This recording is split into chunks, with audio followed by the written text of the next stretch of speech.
ladies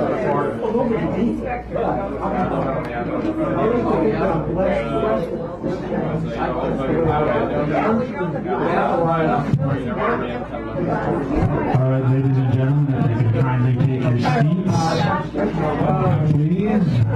Have your seats taken. Begin to pay attention to me. I'm up here talking. Okay, so you asked for it. I don't care if it rains or freezes, as long as I got my plastic Jesus sitting on the dashboard of my car.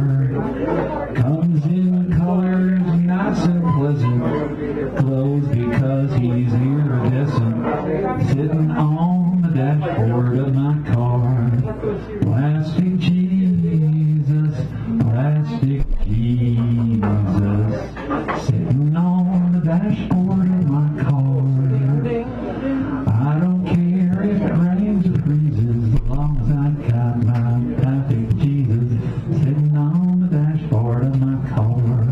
Well, my plastic Jesus, he'll have to go, 'cause his magnet affects my radio, and if I have a wreck, he'll leave a scar. It got quiet. Nothing savage. Yes, we were confused. You don't need a parachute to jump out of an airplane, but you do need a parachute to jump out of an airplane twice. All right, let me see who's up here. I was up there, but I'm not up there now. Did I just say that?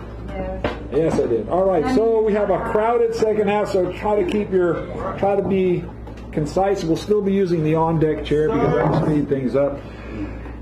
Mr. Henry Lee, who is new here, so give him a round as he comes up here. Another newbie. Yeah, Bubba.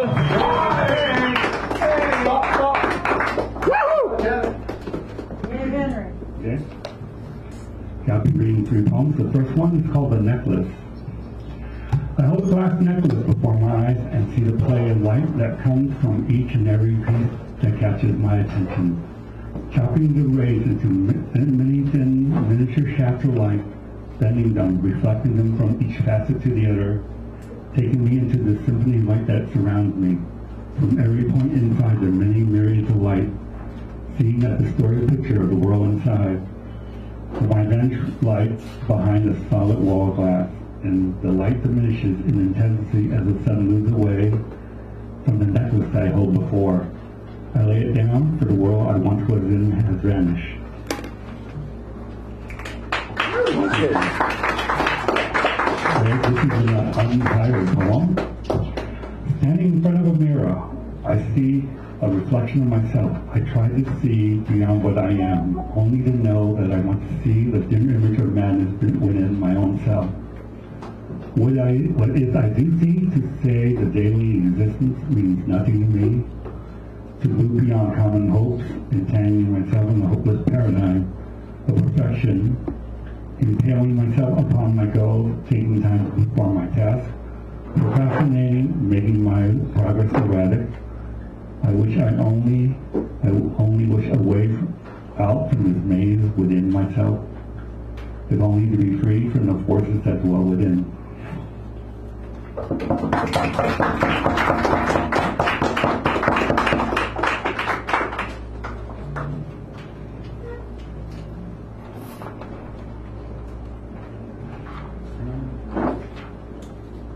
Okay, and for my last poem, a little bit of paranoia.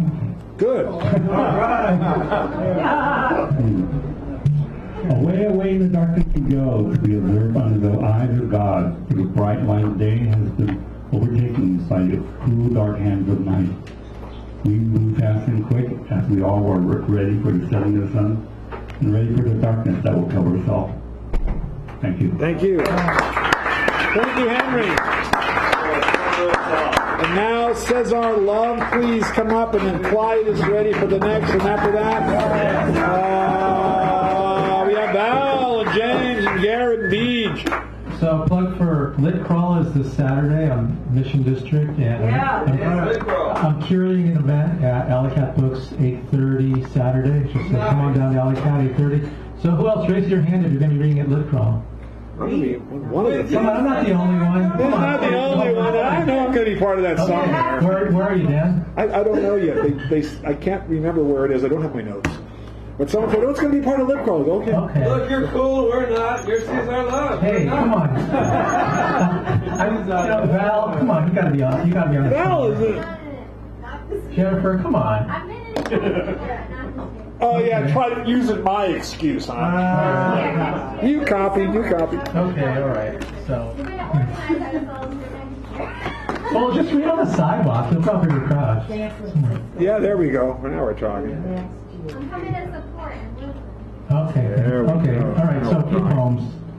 It's from my new book. Good. New book.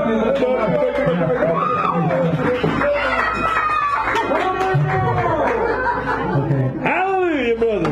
Right. No book. Okay. It's beautiful. Yes. Good job. Thanks. Cocaine. Wait. Oh, sorry. Hold on. Look out. Out of control. Okay. Puncture wound. This morning, I am a plum whose skin no longer contains its juices. Last night, someone put their teeth in me. I think it was God.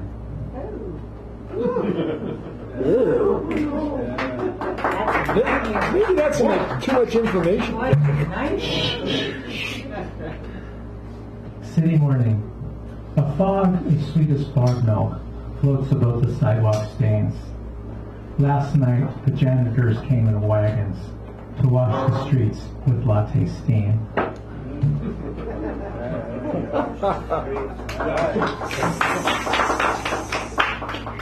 Blank page. Alone on the great white plain, my steps are those of the pilgrim, small, barefoot, devoted. I seek the great orchards where a sky of ever-ripe fruit rains upon the chosen. I weave my basket, praying it is worthy to hold one peach and then another. Thanks a lot. Says our love. Making it happen. All right, so we have the Clyde Owens Show. Right on, brother. Happy New Year. People hold on, and they're going fast. You don't want to miss this. It's time for another Sunday installment of the Clyde Owens Show. With me, your always clever, always handsome, always showing off, Clyde Owens. There ain't no common carnival barker. No. I am the bard of the lower hay, and this is my yo-yo yarn. I was walking along and I happened to see that a box had been laid on the ground. And with wonders, the box was as packed as could be, so my fingers, they rooted around. What they pulled from the box was a trinket forgotten. I thought that it couldn't be true, that a fellow could leave such a beauty to rise, a yo-yo, a shimmering blue. So I picked it on up and I strolled up the block and I fingered the loop on the string. And I slept it and off with the dog on a walk and I caught it and gave it a fling. And I flung it and spun it the rest of the week and I threw it with all of my might. And the people, they marveled at blue, unique to the string, got all tangled up tight. Well, I labored to pick it and pull it apart, but the knot, it was stubbornly stuck. So I cut it to bits and it busted my heart and I cursed on my pitiful luck. As my beautiful yo-yo was still as a stone, it was good as a train with no track. And as no one I knew had a string they could loan, I decided to purchase a pack. So I checked all the shops and I searched every store and I asked any clerk I could find if they happened to carry a packet of four and of no one particular kind. But a lot of them frowned and their eyes full of ice and they told me to go for hide.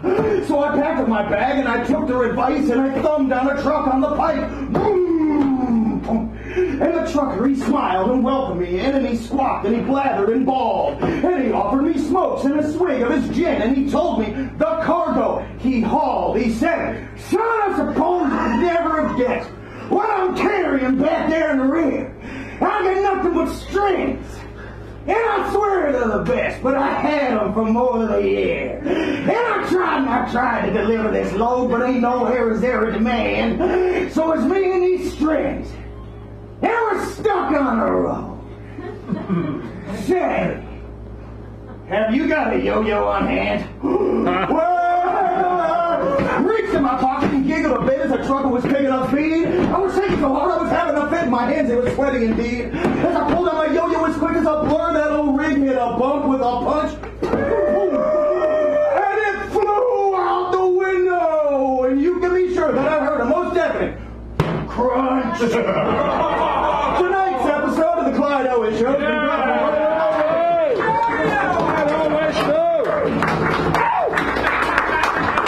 She's got a rubber mat and some spandex pants. She's puffing on a hand-rolled stogie.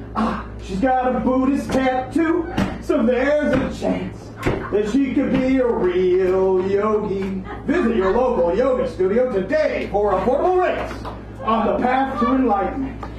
We now return you to our regularly scheduled broadcast. Can I do one more? Yeah. Okay, cool. I got a new one for everybody. Yeah! Put it up. It's called A Real Puzzle. Oh, Daddy, please tell me why Grandpa is dead. Tell me why the embalmer has filled him. Could it be that a coconut dropped on his head? Oh, Daddy, please tell me what killed him. Now, son, you can see his old noggin is fine, and your Gramps never went to the tropics. Look, it won't bring him back if we whimper and whine, so let's tackle some happier topics. Oh, Daddy, please tell me why Grandpa has croaked. Why is Grandpa all purple and bloated? I think maybe on crackers and cheese whiz he choked and then all of his innards exploded. Now, son, you know well that your gassy old Gramps couldn't tolerate lactose or gluten. Would you kindly shut up before you give yourself cramp? And cut out all your hollers and hooting. Oh, Daddy, please tell me why Grandpa's as stiff as a board and he never will soften. Was it poison or lightning or fall off a cliff? Tell me, how did he get in that coffin? Oh. All right, then I'll tell you, you dastardly turd. All your questions are driving me cuckoo.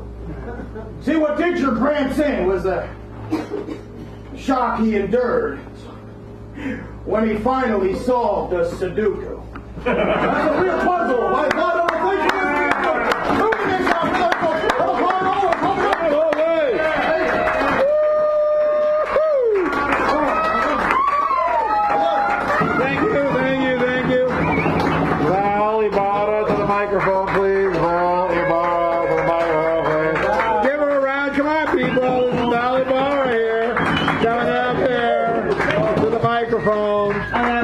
I think you tomorrow night with the Wyatt Act, are you not? Yeah, I am. Cool. Oh my God. Tomorrow night? Quite possibly, yes. We're going to Neck of the Woods, the Wyatt Act, and Clyde Always, and David Colon, and somebody else is really... Elliot motherfucking Racine. Thank you. That's the middle name. Yeah, that's it. It's everyone's middle name these days. Right. Hey, Dan. Yes, dear. I'm going to do a political poem. Oh, thank you. Oh, thank you. You always ask. So yeah, this is dedicated to anyone who's ever smelled a raw deal, and to the people out in across this continent right now who are trying to protect water and space and traditions or whatever it be. This T-shirt came in the mail today from an artist who is out there in North Dakota. So you remember it. Greasy palms. Real estate developers cut corners and give us leaning towers. Or destroy fields of wildflowers and uproot the family plots of Scots to make room for a golf course brought in by a pushy, bullish real estate developer. You just can't trust that kind of character. Even when they're trying to build homes, it's the buyers who will pay through the nose and most likely fight tooth and nail just to be called homeowners. Wake me up in 30 years and tell me when it's all over. Then maybe I'll pull open my eyes to see that real estate developers are inherently untrustworthy. Insiders get kickbacks, resistors get kicked out. Parking parking lots get more spaces than space. It's dense, but you'll figure it out. Put your head down and feed. If there's plenty of anything, there's plenty of greed. On that note, I've been learning a lot about swine. Hogs made to order, crossbred and designed. Smithfield sold out and off to China, an undisclosed company, now the biggest producers of American pork. Does that sound like a last resort? No! Smithfield just wanted to make more. Money is a funny thing. It can buy you freedom or a slave labor diamond ring. It can buy you a political campaign and a mainstream media field day replete with ice cream. The circuses come to town and they're getting parades by the pound. Oh. But I do not submit to this type of politics. It's a pep rally rather than a round table. Really? It suggests a psychic frenzy rather than a compromising pool. Why can't we all just be cool? I say no, nay, vetoed, overruled. Nice.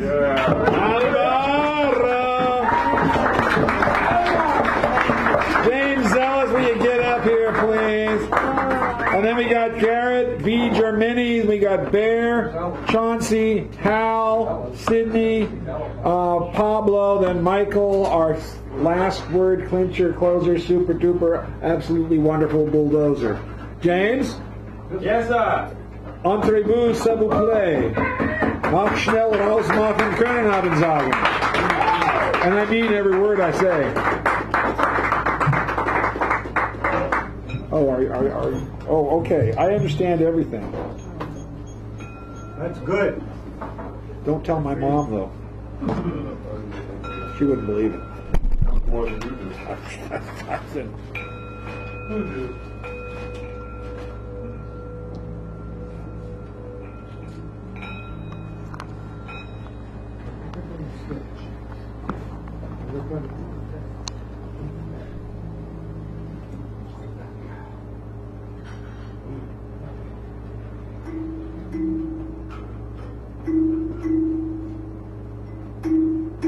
They're forever looking at the content, the present,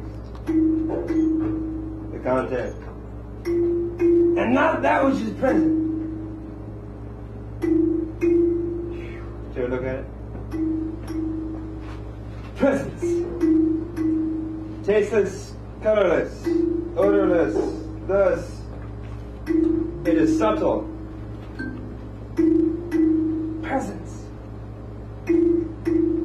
cannot be fractured, split up. Thus, it has integrity. Presence. You can't throw dirt on it, stain it, spray, paint your name on it. Thus, it is immaculate. Presence. You can't sell 5 pounds of it. Thus, it is valueless. It has no market. Thus, it cannot be bought. Presence. Everyone has one. So no one goes without. Thus, it is abundant.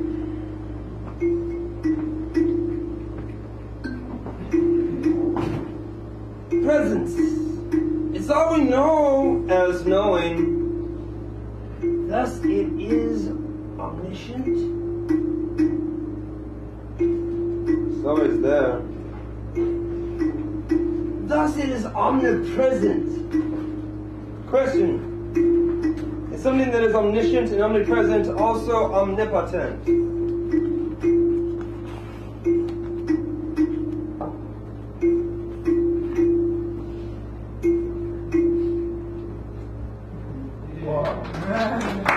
James Ellis. Wave to the audience there, James. Thank you. And Blood Flower on Muse. Hey, Fruity Tooty. Where am I? All right. Garrett Murphy is next. Then we have Beach for our mini. Then Bear. Then Chauncey, Hal, Sydney, Pablo, and Michael. Give him a round of applause. This is a special, spectacular guy here. He knows what he's doing. He knows what he's talking about. When he talks about it, he just hide it.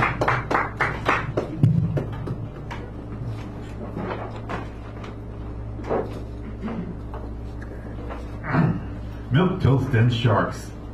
Election day was coming around. There were two candidates for head office, the milk toast and the shark.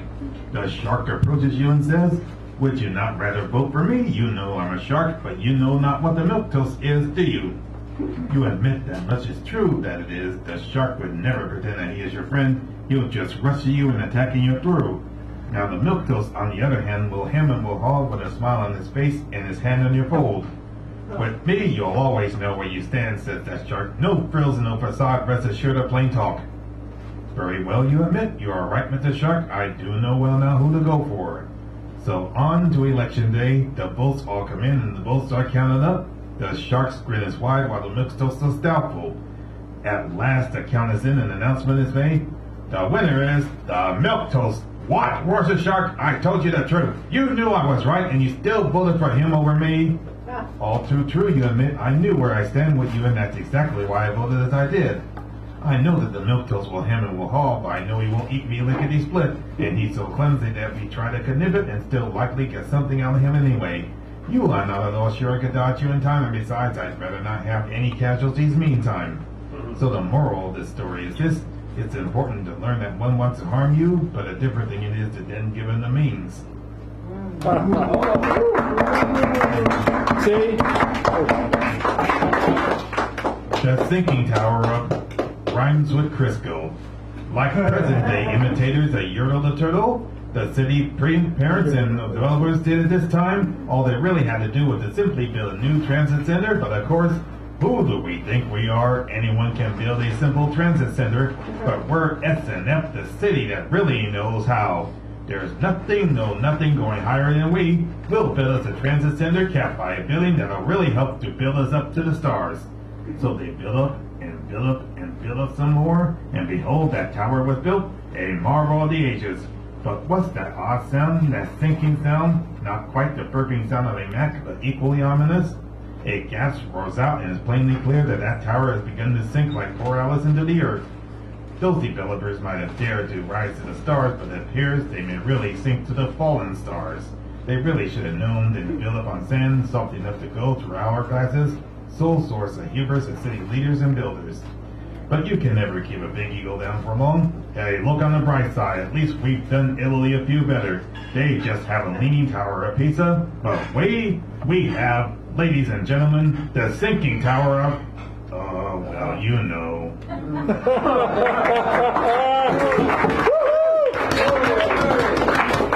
Derek Murphy!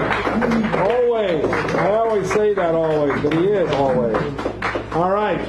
Our mini feature for the evening is coming up. She chose this as one of the prizes last week, one of the door prizes. Welcome Beige back to the mic, and she's going to adjust that, or I'll adjust it. And we will get ready for her. Thank you so much. Closer than my hands and my feet, closer than the air that I breathe, closer than the rhythms pulsing through my heart, closer than the fears tearing me apart, closer than the sighs that I heave. I heard you calling me.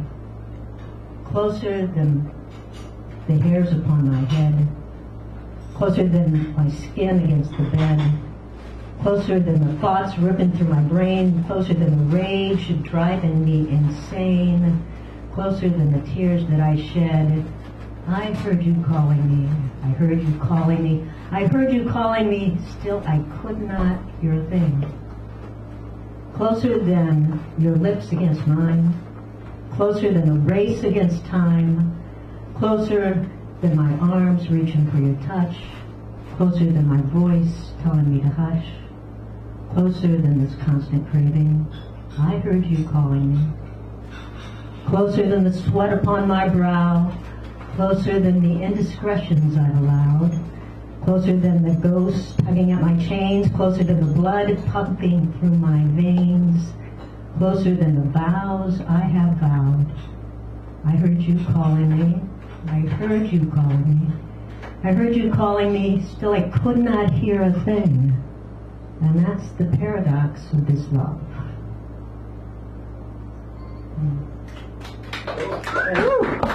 This next one is a snapshot of a spat between Adam and Eve. It starts out with the voice of Adam. You are a temperamental lady, a sentimental dreamer. You are the fundamental schemer behind that apple bite. Didn't your daddy tell you? Didn't your daddy say, but you would not listen and you would not obey? Oh, lady. Well, the serpent sallied up to me, subtle as a breeze. The next thing I knew, we'd lost the garden keys. But don't throw it in my face, man. You know that just isn't right. Besides, nobody here made you take that next bite. And ain't that just how that story goes? You're going to blame it on your honey each time. I know. Won't you turn yourself around and lay that burden down? But the world keeps turning. Nobody's learning. The world keeps turning round and round. The world keeps turning. Nobody's learning. The world just keeps on turning round and round. This next one is devil in a cap and gown. Well, the devil walked up in his cap and his gown, and he took that cap and he waved his crown, and he caught my eye, and it looked so sly, and he laid that grin right on my skin, and I said, whoa, imagination, you really got an education this time. Well, he sat right down, and he sunk right through, and he rooted right in, and he began to spin. And he spin, and he weave, and he weave, and he spin till the whole damn world was taken in. And I said, whoa. Imagination, you really did get an education this time.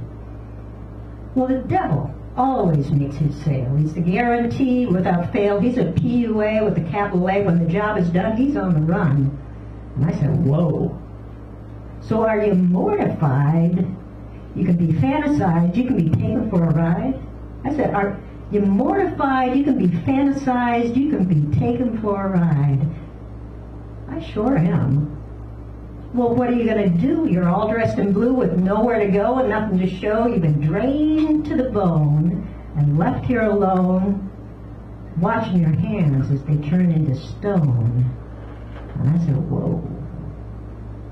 So the devil walked up in his cap and his gown. I think I gave the devil his degree. The devil walked up in his cap and his gown. I think I gave the devil his degree. The devil walked up in his cap and his gown. I think I gave the devil his degree. I hope I make it to my graduation next time.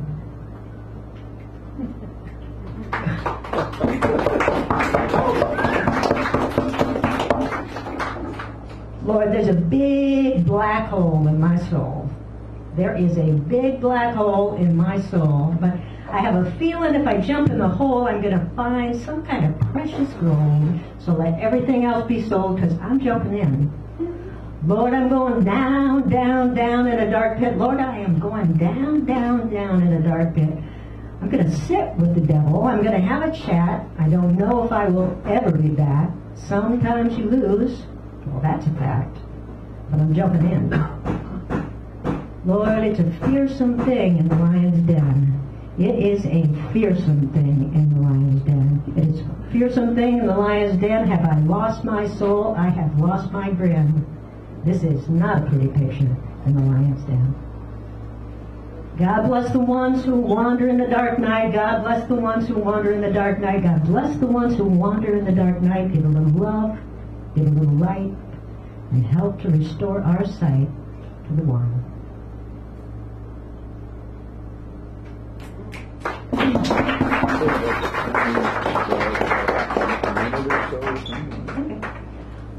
Oh, Emily, you can climb to the mountaintop and you can see from sea to sea. You can be free.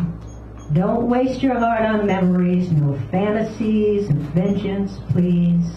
I'll wrap my heart around you, we'll fly the open spaces and prove the timeless graces. Oh, Emily, you have plummeted the depths and lashed your heart to sorrow's breath. And you bought the loss. and laid yourself down fetal pose till all of life around you closed to you. Emily, can you see me now?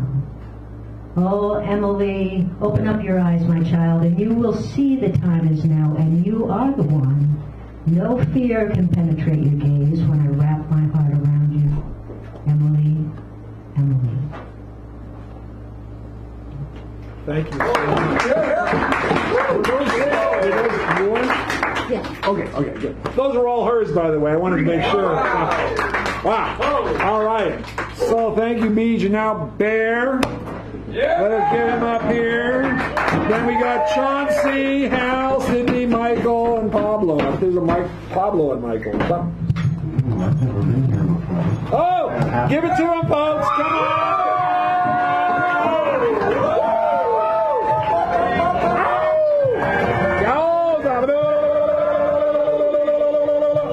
See, we covered him while he got his mic organized there. Yes. It's October, so here's something for a little Halloween. I am the theremin. I am the theremin. I am the sound of everything beyond the stars and everything beyond the beyond in a terrifying 4 dimensions. I am the theremin. I am the sound of science cackling as the world is shot down by green lasers coming at you in sense around. I am the theremin, I am the sound of shrill screams clawing in the slimy twilight, brought to you in smell-o-vision. I am the theremin, I am the sound of Rod Sterling sensibility, narrating if mankind does not change, all is lost. I am the theremin, I am the sound. I come in peace. Do not be afraid. Do not be afraid. Do not be afraid. Nice. Oh. Now, is the theremin, is that from the Martian? The hands. Yeah. Okay. Yes. One mint julep. I'll teach you the cha-cha. You'll love it, but first, do you want a drink? I set out tumblers. I set out bourbon. Your whole frame pauses, then I catch concern, tighten your posture. You mean a cocktail? I'm not 21. I excuse myself, get mint and sugar, come back to you. I pull off leaves. You are also not an alcoholic, like certain branches of your family tree, nor are you prone to proving a point through extreme behaviors, like most boys your age. I don't know, you say, looking at your shoes which nervously sway as you rock the stool, currently all that is holding you up. You shouldn't need to have drinks to have fun. You reply slumping, a deflated flan. And you don't need shoes to run, but they help. First muddled mint leaves, then sugar, crushed ice, a dash of water. Open the bourbon. You raise your posture. It makes me wonder if you are going to stand for something. Fuck, I hate running. 1 ounce, then 2. I hate running too. My brown eyes find yours. A short and single, hushed, nervous giggle escapes slanted lips. I wink, pushing the glass front and center.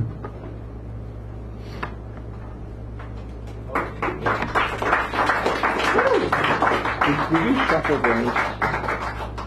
Thank you.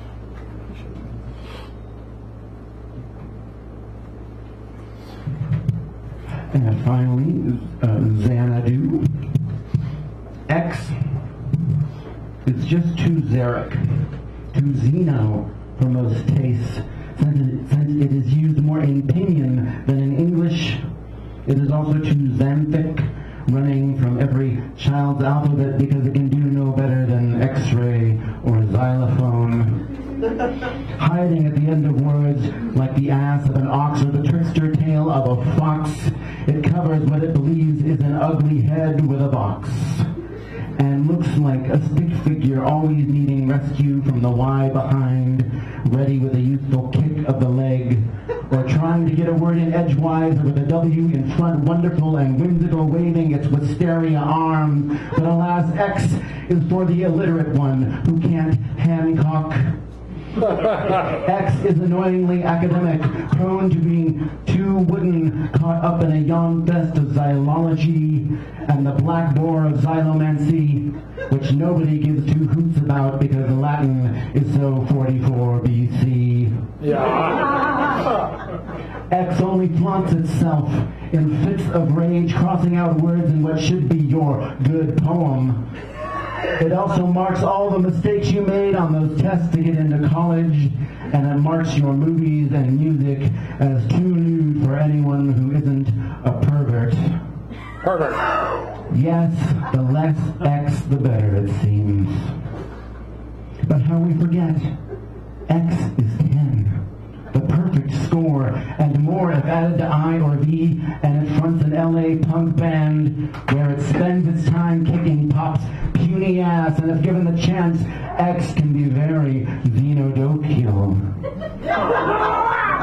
If you let it, X will open its jaws wide, offering endless kisses. It will cross off one more to-do list project, cross off one more cheater from your diary. It is the unknown variable in all equations, a limitless possibility, offering a wealth of treasures. You just have to dig them up on the spot where you stand. There you go, Bear! I mean, All right. Now, your hands have been warmed up a lot, but warm once again because we have another newbie. Chauncey, come on up here. Come on, people. Snap it up. Snap it up. Chauncey! There we go. All right. We love you, Chauncey! Thank you. Thank you. I love you. The ritual murder of a fleet. The ritual murder of a fleet, conducted by a witch such as I, would send a chill down your spine as the blood in its heart runs dry. I'll slice through its soul using vision and pierce his cold chest with my blade, where its fluids of grieving run rampant. Its thoughts of pure lust shall be laid. I'll smile as its life is drained from it, feast on the fruits of its pain, for you are my ritual murder, and you, my poor fleet, have been slain.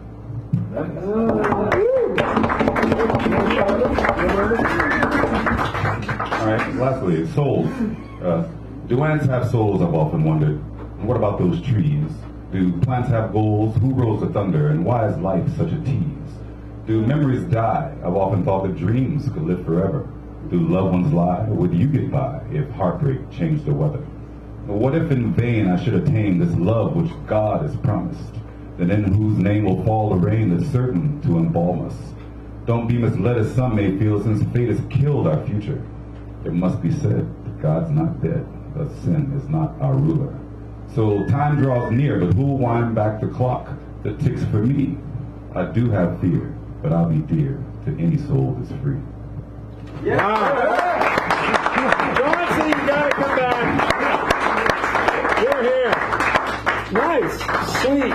And speaking of that, we have I'm just going to read the last set of visuals. We have Hal, then Sydney, then Pablo, then Michael, and we're watching that clock earlier. But Hal, come on up, give him a round of applause. Dr. Hal, in the house. Mighty Mouse. Choice is not Chouse. Wait, no. Never mind.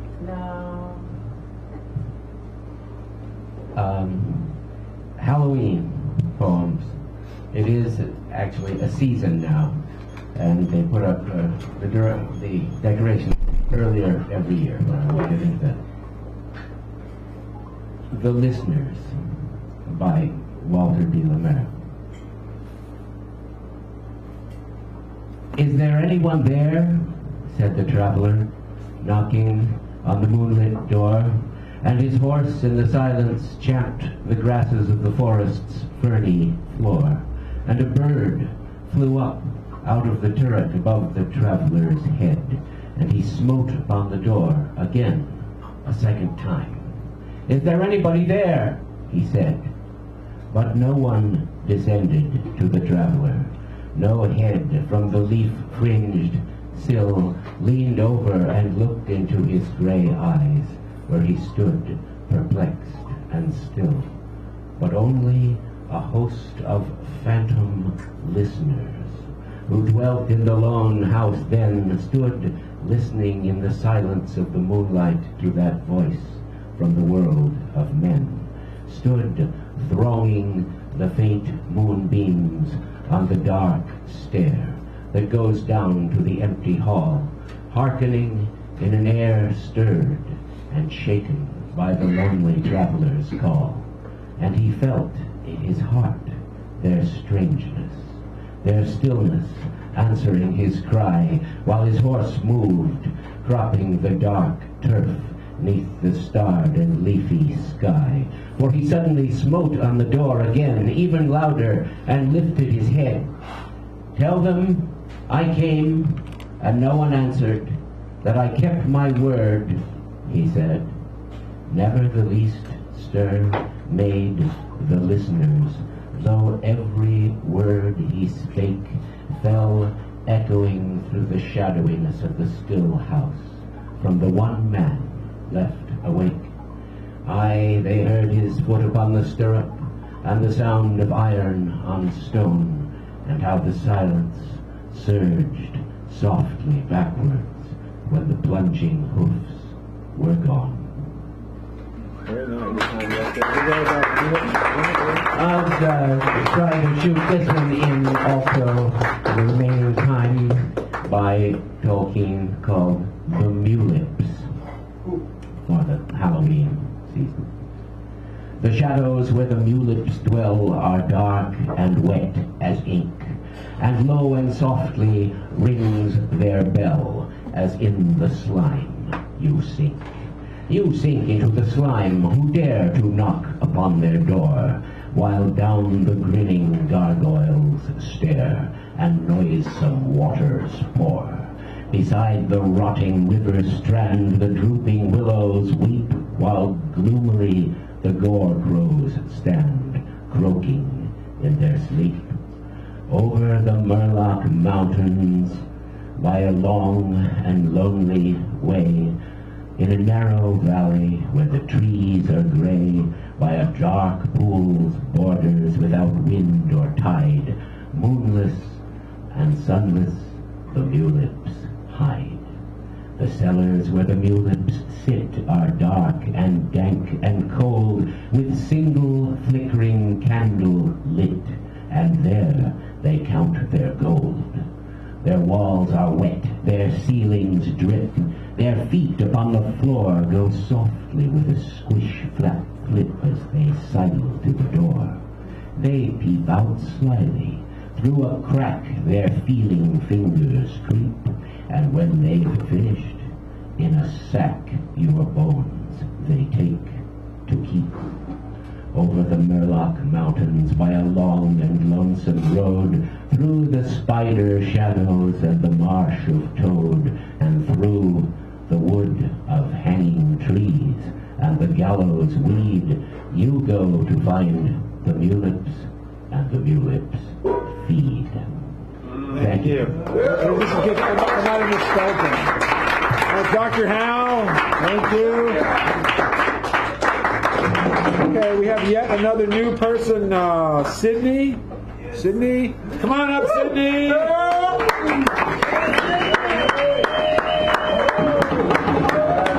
There we go. Drop and welcome in. Wow. Yeah,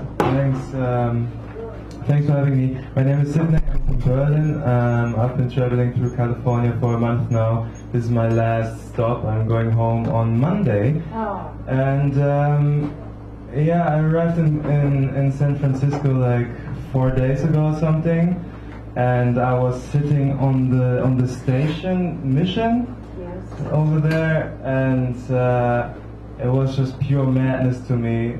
What like stuff that's going on there. So I thought of I just wrote a few things like notes, and I thought of maybe sharing it with you for you to get an idea of how it looks for an outside person. And then I have another little thing. One-eyed witch meditating, levitating on her puddle of piss.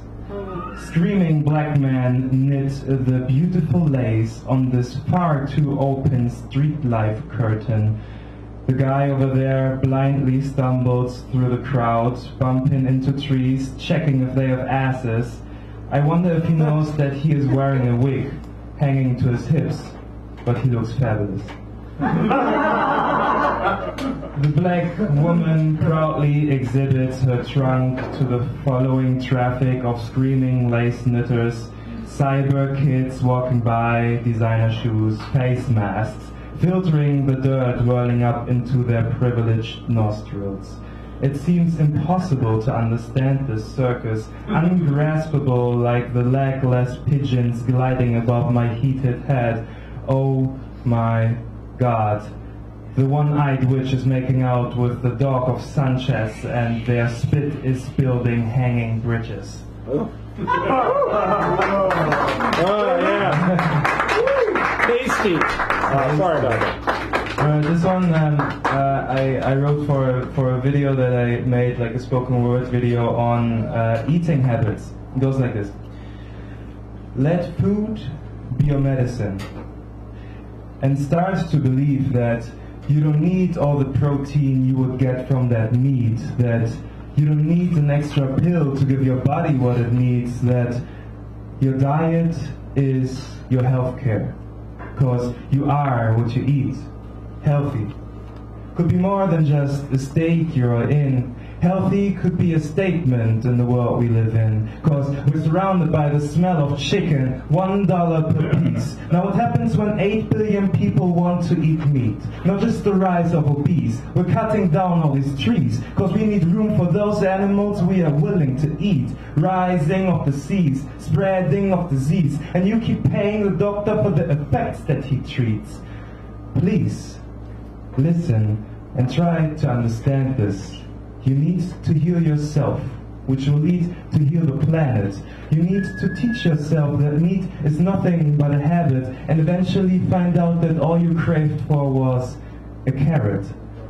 Don't be a parrot that just repeats what other people ate. Be a parrot that is colorful like the food on its plate. You are in charge of your fate, so don't just sit there and wait till disease will eat you up and you notice too late. No. Remember, you're constantly renewing, not knowing that your body is always in a state of regrowing. When you're going to eat like a kid who's watching Toon, you forget that you have your future self on your spoon. So, for a happy, light, and joyful brain, you need your diet to resemble the same. Let food be your medicine. And improve yourself with every bite, because a healthy gut leads to a healthy life. You're just like a plant that is eager to thrive, so nurture yourself well and watch yourself rise. Thank you. Cindy. Bon voyage.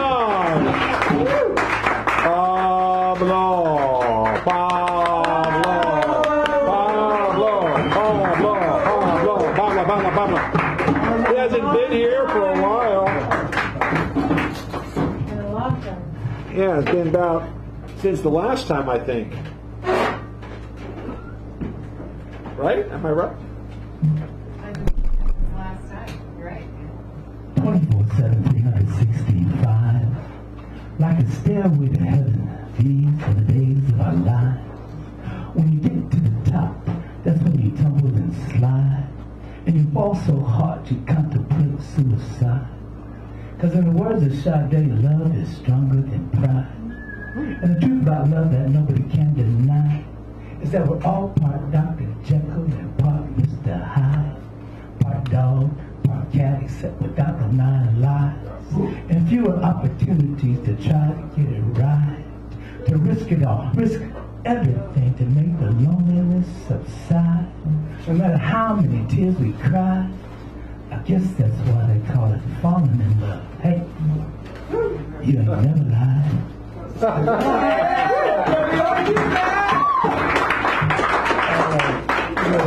This is one that written by our feature, Miss Jennifer Barone. Yeah. She performed it some years ago with her husband Daniel on saxophone, who's here tonight also. Yeah, Daniel. And I recorded it and filmed it at Caravitas a while ago. So I'll put it up on Facebook so you can see it, because it's really not the same without the ambiance and the saxophone. And Jennifer, and she had this little shaker. It was shaped like a tomato. And she would shake it there, and like a Polaroid picture. But it's called Ode to the Tomato. Oh, yeah. Weak little vines, how do you hold this plump, juicy planet of seeds that says I'm a fruit, but not always sweet? Of tiny yellow suns camouflage from watering mouth to pretend that they're grapes and burst on your tongue like a firecracker. Sometimes I feel like a tomato, wearing flesh that's ripe for kisses, whose unfinished insides summon the sweet basil of my olive oil lover, to come invoke my flavors and heat me to a boil.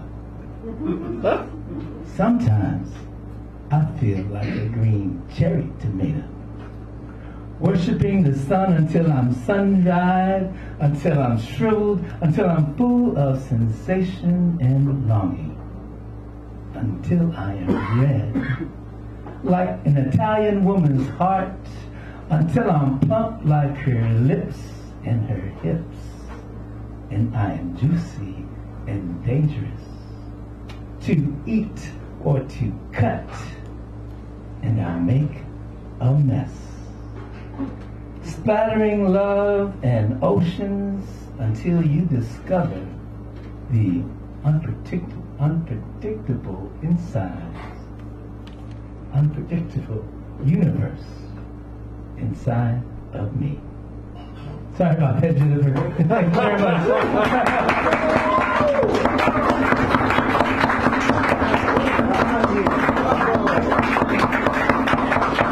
All right.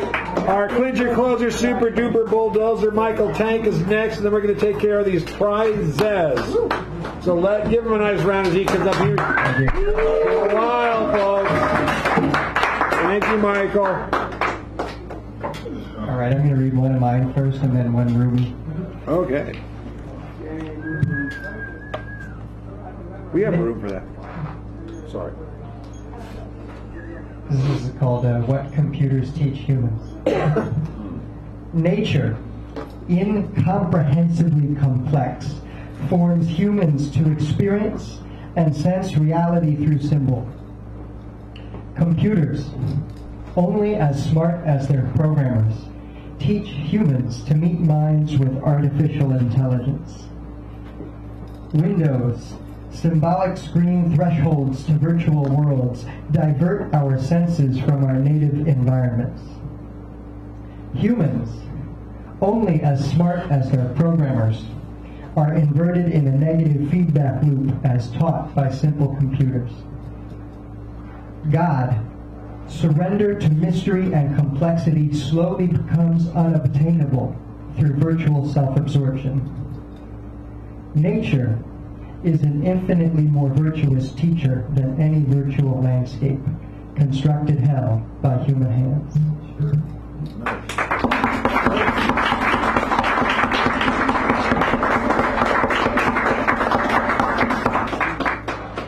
I'm going to close it out with a poem by Mevlana Rumi. This is a political poem for this cycle, actually.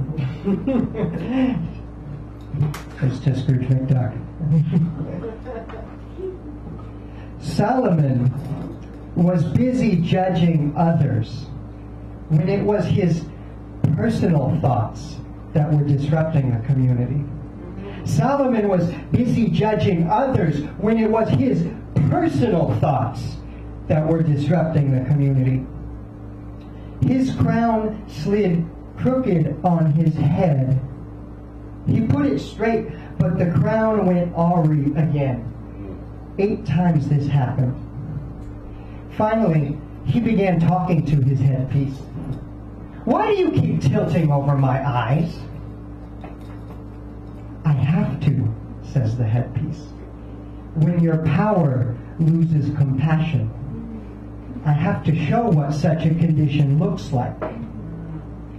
Immediately, Solomon recognized the truth. He knelt and asked forgiveness. The crown centered itself on his crown. When something goes wrong, accuse yourself first. Even the wisdom of Plato or Solomon can wobble and go blind. Listen when your crown reminds you of what makes you cold towards others, as you pamper the greedy energy inside. Nicely done. Hal has the attribution sheet. Oh, yeah, Hal. The guy in the hat. All right. If you signed in, then your name is next to a number. And these cards were shuffled by Michael over there. We have Ama Mama. The saint. The hugging saint. Garrett Murphy's small book. Nice. 2 haiku things by me, which have haiku in them. And then, of course, we have the Haight-Ashbury Literary Journal for 2008. Greg Pond is the center. Yes. And the door prize is the last word, which you just saw. The mini feature, which Beej did, choosing the theme or the keynote. Shall you feel that way? So may I have a minor drum roll, please? Minor. That's not a minor one. Thank you. There you are. Minor 49er. The Sanderell. Well, you know what I'm going to pick, the keynote. Jesus.